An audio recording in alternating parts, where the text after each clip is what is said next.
ওঠো ওঠো রে বিফলে প্রভাত বয়ে যায় যে, মেলো আঁকি জাগো জাগো থেকো নারী অচেতন, ওঠো ওঠো রে বিফলে প্রভাত বয়ে যায় যে। সকলেই তার কাজে ধাইল জগৎ মাঝে, জাগিল প্রভাত বায়ু ভানু ধাইল আকাশ পথে, ওঠো ওঠো রে বিফলে প্রভাত বয়ে যায় যে। একে একে নাম ধরে ডাকিছেন বুঝি প্রভু, একে একে ফুলগুলি তাই ফুটিয়া উঠিছে বনে। একে একে নাম ধরে ডাকিছেন বুঝি প্রভু, একে একে ফুলগুলি তাই ফুটিয়া উঠিছে বনে। শুনো সে আভান বাণী, চাহো সেই মুখ পানে, শুনো সে আভান বাণী, চাহো সেই মুখ পানে, তাহারও আশিস লয়ে চলো রে যাই হবে তার কাজে।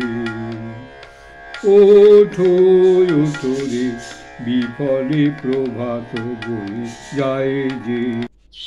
স্বামীজি সেই জাহাজে ইউরোপ যাত্রা কথা, দ্বিতীয়বার যখন আমেরিকায় যাচ্ছেন, ইউরোপে যাচ্ছেন, তখনকার বর্ণনা দিচ্ছেন আর কি।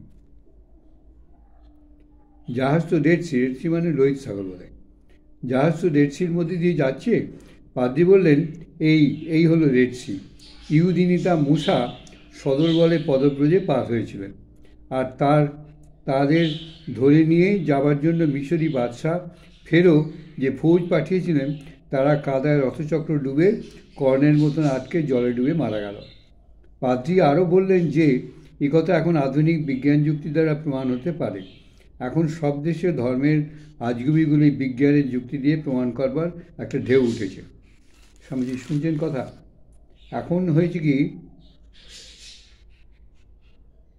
এখন সব দেশে ধর্মের আজবগুলি বিজ্ঞানের যুক্তি দিয়ে প্রমাণ করার এক ঢেউ উঠেছে। মিয়া, যদি প্রাকৃতিক নিয়মে ওই সবগুলি হয়ে থাকে, তো আর তোমাদের আবেদেবতা মাঝখানে থেকে আসেন কেন? বড়ই মুশকিল। যদি বিজ্ঞান বিরুদ্ধ হয়, তো ওসব কেরামতিগুলি আজগুবি এবং তোমার ধর্ম মিথ্যা। যদি বিজ্ঞানসম্মত হয়, তাহলেও তোমার দেবতার মহিমাটি বাড়ার ভাত আর ওসব প্রাকৃতিক ঘটনার ন্যায় আপনা আপনি হয়েছে। পাদ্রী বোগেশ বললে, আমি অত শত জানিনি। পাদ্রী বোগেশের সঙ্গে কথা হচ্ছে। পাদ্রী মানে পুরোহিত, চার্চের পুরোহিত। পাদ্রী বোগেশ, যার অনেক 6টা ছেলে মেয়ে, বাচ্চা, 7 বছর বিয়ে হয়েছে, তেমন 6টা ছেলে বলে। পাদ্রী বোগেশ বললে, আমি অত শত জানিনি, আমি বিশ্বাস করি। এ কথা মন্দ নয়, এ সহ্যি হয়। তবে ওই যে একদল আছে, পরের বেলা দোষটি দেখতে যুক্তিটি আনতে কেমন তৈয়ার, নিজের বেলায় বলে আমি বিশ্বাস করি, আমার মন সাক্ষ্য দেয়। তাদের কথাগুলো একদম অসহ্য। মরি, ওদের আবার মন 6টাকও নয়, আবার মন। মন মানে এই মনের কথা বলছি, ওজনের মন, 1 মন 2 মন 3 মন। ওদের 6টাকও নয়, আবার মন। পরের বেলা সব কুসংস্কার বিশেষ যেগুলো সাহেবে বলেছে, আর নিজে একটা কিম্ভূত কিমাকার কল্পনা করে কেঁদেই অস্থির। জাহাজ ক্রমে উত্তরে চলেছে। রেড সির কিনারায় প্রাচীন সভ্যতার এক মহাকেন্দ্র।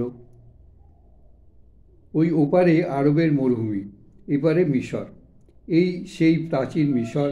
এই মিশরীরা পন্ট দেশে, সম্ভবত মালাবার হতে রেড সি পার হয়ে কত হাজার বছর আগে ক্রমে রাজ্য বিস্তার করে উত্তরে পৌঁছেছিল।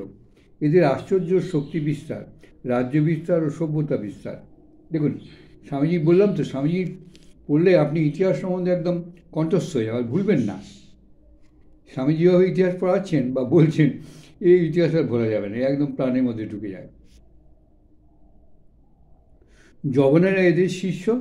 এদের বাদশাদের পিরামিড নামক আশ্চর্য সমাধি মন্দির, নারীসিংহ মূর্তি, এদের মৃতদেহগুলি পর্যন্ত আজও বিদ্যমান। বাবরি কাটা চুল, কাঁচাহীন ধবধবে ধুতি পরা, কানে কুণ্ডল, মিশরী লোক সব এই দেশে বাস করত। এই হিক্স বংশ, ফেরা বংশ, ইরানি বাদশাহী সিকন্দর, টলেমি বংশ এবং রোমক ও আরব বীরদের জন্মভূমি, রঙ্গভূমি হচ্ছে মিশর। সেই তৎকাল আগে এর আপনাদের বৃত্তান্ত প্যাপিরস পত্রে, পাথরে, মাটির বাসনের গায়ে চিত্রাক্ষরে তন্ন তন্ন করে লিখে গেছে। এই ভূমিতে আইসিসের পূজা, হোরসের প্রাদুর্ভাব।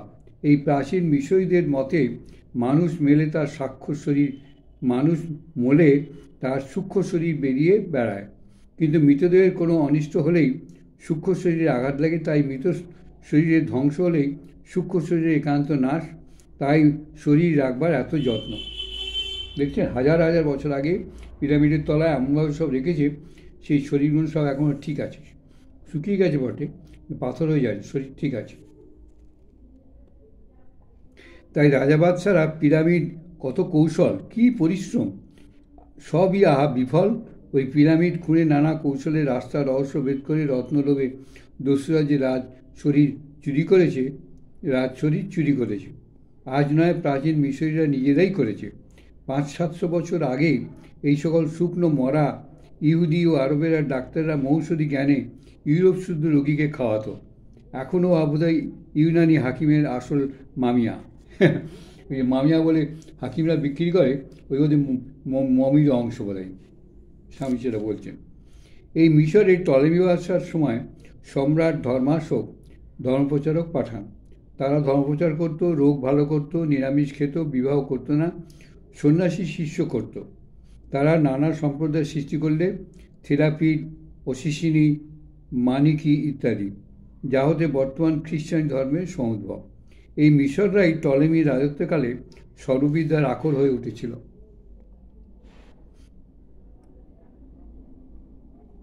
এই মিশরেই সে আলেকজান্দ্রিয়া নগর, যেখানে বিদ্যালয়, পুস্তকাগার, বিদ্বজন জগৎ প্রসিদ্ধ হয়েছিল। সে আলেকজান্দ্রিয়া মূর্খ গোঁড়া ইতর খ্রিস্টানদের হাতে পড়ে, শুনুন, সেই আলেকজান্দ্রিয়া যারা পুস্তকাগার, বিদ্বজন জগৎসিদ্ধ পদ্ধতি, সেই আলেকজান্দ্রিয়া মূর্খ গোঁড়া ইতর, কিরমভাবে স্বামীজি বলছেন দেখুন, একদম স্পষ্ট করে মুখের ওপরে বগিসের সামনেই বলছে। আগে আলেকজান্দ্রিয়া মূর্খ গোঁড়া ইতর খ্রিস্টানদের হাতে পড়ে ধ্বংস হয়ে গেল।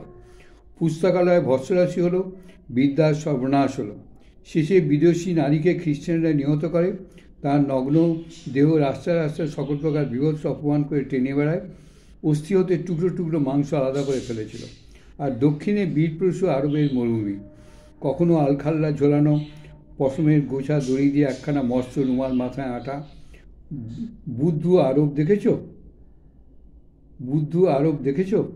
সে চলন, সে দাঁড়াবার ভঙ্গি, সে চাউনি আর কোনো দেশে নেই। আপাদ মস্তক দিয়ে মরুভূমির অনবরুদ্ধ হাওয়ার স্বাধীনতা ফুটে বেরোচ্ছে সেই আরব। যখন খ্রিস্টানদের গোড়ামি আর গদদের বর্বরতা প্রাচীন ইউনিয়ন রোমান ও সভ্যতা লোককে নির্বাণ করে দিলে, যখন ইরান অন্তরের পুঁতিগন্ধ ক্রমাগত সোনার পাত দিয়ে মরবার চেষ্টা করছিল, যখন ভারত পাটলিপুত্র ও উজ্জয়িনীর গৌরবরবি অস্তাচলে, উপরে মূর্খ ক্রূর রাজবর্গ, ভিতরে ভীষণ অশ্লীলতা ও কাম পূজার আবর্জনা রাশি, সেই সময় নগণ্য পশুপ্রায় আরব জাতি বিদ্যুৎ বেগে ভূমণ্ডলে পরিব্যাপ্ত হয়ে পড়ল।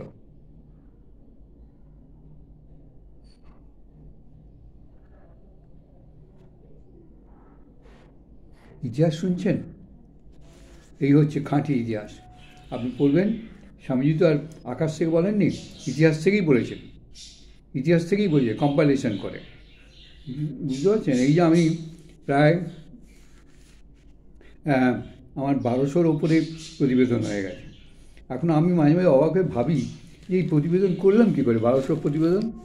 আমার মুখ দিয়ে আমি তো নিজের কথা কিছু বলি না, সবই এই বই থেকে বা স্মৃতি থেকে সাহায্যে বই পড়া করেছি। এখন বইগুলো থেকে যেখান থেকে সেখান থেকে বললে তো আপনাদের ভালো লাগবে না, আমারও বলতে ভালো লাগবে না।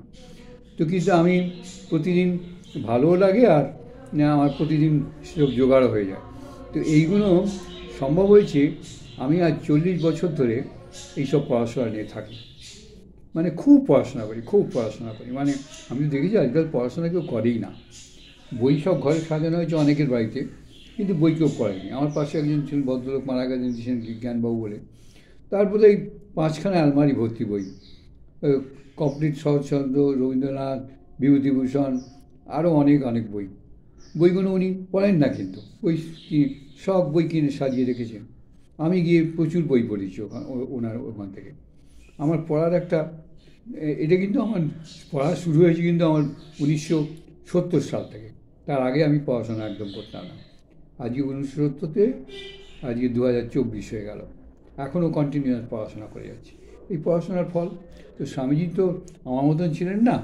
স্বামীজি পড়াশোনা মানে একবার বই চারটে বই উল্টালে বা পাতা উল্টালেই গোটা বই পড়া হয়ে যায়। 10 মিনিট একটা বই পড়ে ফেলতেন। সুতরাং স্বামীজির পড়াশোনা হয়, আর তার স্মৃতিও সেরকম।